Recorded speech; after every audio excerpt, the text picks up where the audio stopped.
Hello guys, good morning. Welcome to my vlog. So maaga pa ako guys naligo at naglaba po ng aking damit. So mabilisan lang ito guys. Inedit ko na para hindi boring. So nagbubanlaw na ako guys, pangatlong banlaw na yan. So ayan, matatapos na po ako mag banlaw at sinampay ko na siya guys. So madali lang naman guys.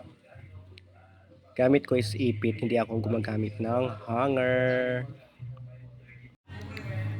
Then ito pala guys, yung sa backyard namin.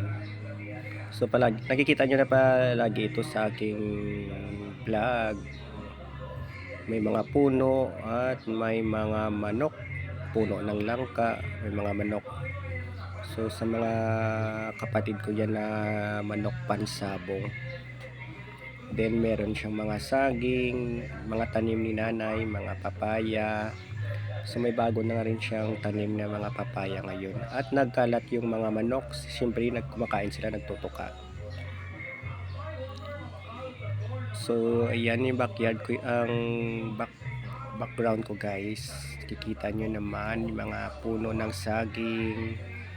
So napakaganda guys ng ng weather.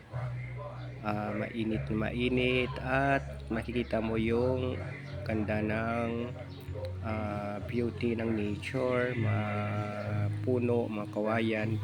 Nakikita ko yung kapatid ko, inalagaan niya yung manok niya pansabong, parang may nilalagay siya.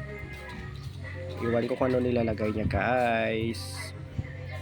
And then yung kapitbahay namin ay nagbibilad po siya ng palay diyan sa may Borantoys basketball court. So bagong anis siguro sila guys. And then may nakita po akong